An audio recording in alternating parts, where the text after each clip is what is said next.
10 दिन का शिविर पूरा कर लिया, अच्छा हुआ।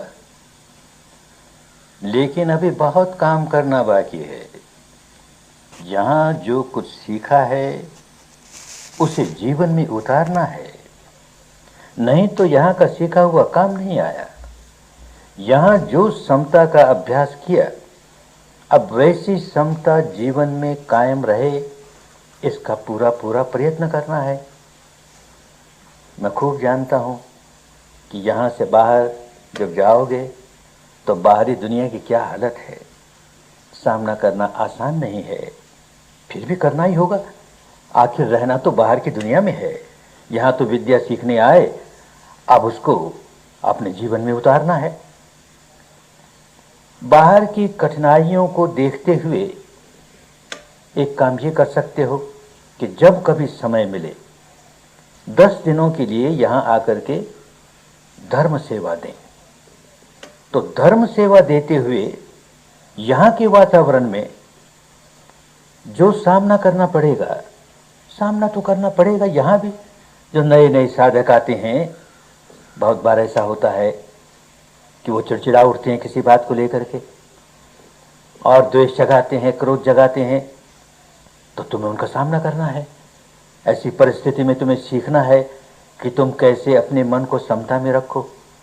तो यहाँ इसलिए आसान होगा कि बाहर का तो सारा वायुमंडल इस प्रकार की द्वेष की भावनाओं से ही बिल्कुल दूषित हो गया है। यहाँ तो धर्म का वातावरण है। किसी साधक ने कोई द्वेष की बात जगाई भी तो बाहर का वातावरण उसे बढ़ने नहीं देगा। तुम यहाँ पर ज़्यादा अच्छी तरह सीख सकोगे। और फिर एक और बड़ी बात ये होगी कि दिन भर तो धर्म सेवा होती नहीं। जब धर्म सेवा हुई, धर्म सेवा की, और जैसे ही छुट्टी मिली अपने साधना में लग गए। तो साधना भी करते रहे। अगर मान लो कि हमारी समता में जरा कमजोरी आ गई तो साधना करके फिर अपने मन को शांत कर लिया, फिर सेवा में लग गए। तो यहाँ एक तरह से ये ट्रेनिंग ग्राउंड, सीखने का हमें एक मौका मिलता है, पहला अवसर मिलता है। इस धर्म सेवा के और भी अनेक लाभ हैं, अनेक लाभ हैं।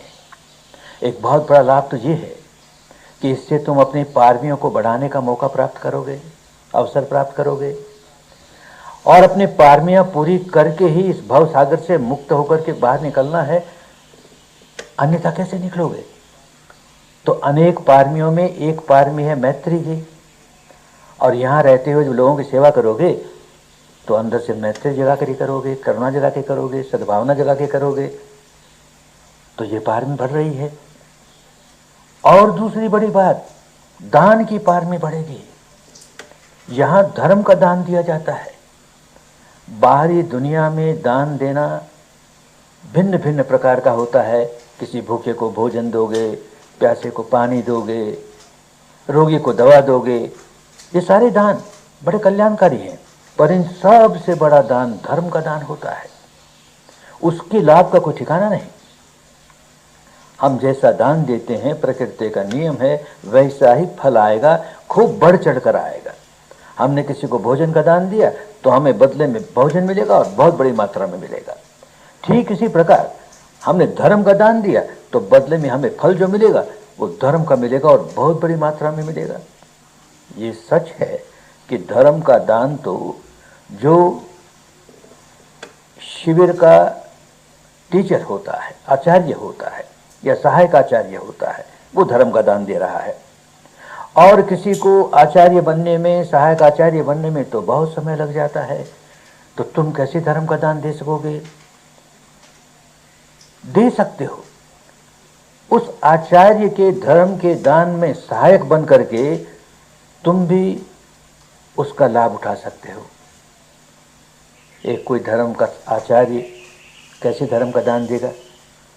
अगर उसके पास कुछ स्थान ही नहीं है जहाँ पर लोग रह सकें, तो जो लोग धर्म के दान के लिए रहने का स्थान बनाते हैं वो धर्म के दान में भागीदार होते हैं, पार्टनर होते हैं। इसी तरह से अगर कोई अच्छी तरह प्रबंध न करे तो सिखाने वाला कैसे धर्म का दान देगा? तो जो प्रबंध करते हैं वो भी धर्म के दान में भागीदार होते हैं। स्थान भी मिल गया, प्रबंध करने वाले भी मिल गए, फिर भी अगर कोई धर्म सेवक सेविकाएं न हो तो कैसे सिखा पाएगा ठीक से। तो जो सेवक सेविकाएं होती हैं वो सब के सब भी भागीदार होते हैं। तो तुम इसमें भागीदार बन करके अपने धर्म के दान का लाभ ले सकते हो। मैं जानता हूं कितना बड़ा लाभ मिलता है, अपने अनुभव से जानता हूं। अपने गुरुदेव के पास मैंने जो अपना पहला शिविर लिया और उसके बाद 14 वर्षों के बाद मुझे आचार्य के पद पर धर्म दान देने की सहूलियत मिली।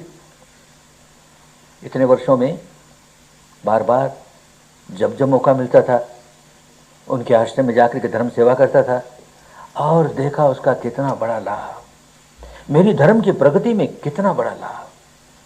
इसी प्रकार बार बार ये धर्म सेवक धर्म सेविकाएं आकर कहते हैं कि मैंने जो ये एक धर्म सेवा का काम किया एक शिविर में, अरे मुझे बहुत लाभ हुआ, मेरी साधना बहुत तेज हो गई, बहुत मजबूत हो गई। तो ये होने ही वाला है, निश्चित रूप से होने वाला है। और एक बहुत बड़ी बात होगी कि मन को कितना बड़ा संतोष होगा।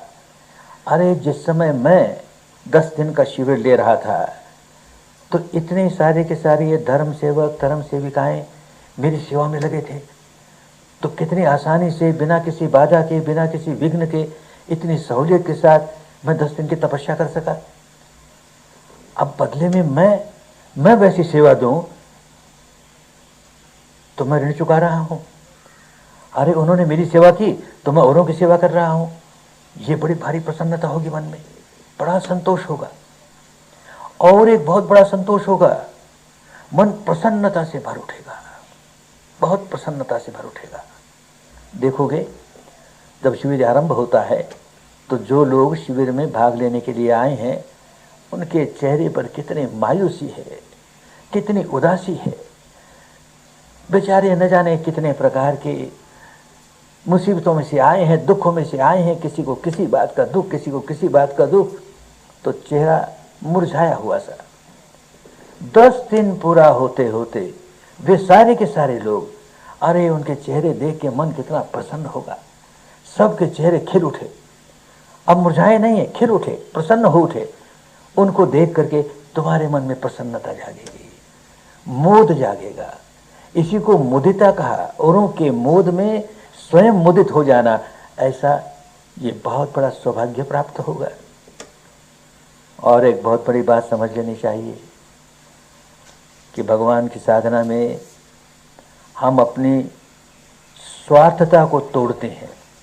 सारे जीवन भर ऐसा अहम का जीवन जिया, स्वार्थ का जीवन जिया, जो कुछ प्राप्त हो मेरे लिए हो, मेरे लिए हो। और अब ये आम भाव पिघलता है, मेरे ही लिए क्यों, औरों के लिए भी होना चाहिए। अरे इस धर्म से, इस साधना से मुझे जो लाभ हुआ ऐसा लाभ औरों को भी मिलना चाहिए। तो धर्म केवल अपनी मुक्ति के लिए नहीं होता, अपने साथ साथ औरों की मुक्ति के लिए भी होता है। तो इस बात से भी मन प्रसन्न होगा, खूब प्रसन्न होगा कि देख मैंने अपनी मुक्ति के लिए तो जो तप करना था सो किया और कर रहा हूँ, लेकिन इसके साथ साथ इतने और लोगों की मुक्ति में सहायक बन रहा हूँ। मन बड़ा प्रसन्न होगा और इस प्रसन्नता के कारण आगे बढ़ते चले जाओगे, खूब बढ़ते चले जाओगे। धर्म का रास्ता है। जितना जितना लोग सेवा करोगे और जितनी जितनी अपनी साधना करोगे, आगे बढ़ते ही चले जाओगे, बढ़ते चले जाओगे। इसलिए बार बार साधकों से कहता हूँ कि जैसे एक 10 दिन का शिविर साल में एक बार लेना आवश्यक है, ठीक उसी प्रकार कहता हूँ एक 10 दिन के शिविर में धर्म सेवा देनी आवश्यक है। बहुत लाभ होगा।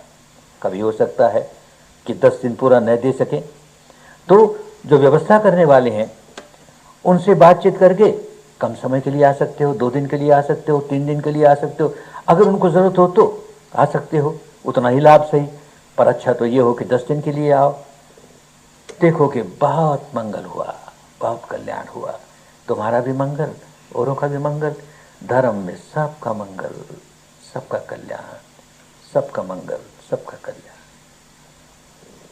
भवतु सर्व मंगलं, भवतु सर्व मंगलं, भवतु सर्व मंगलं।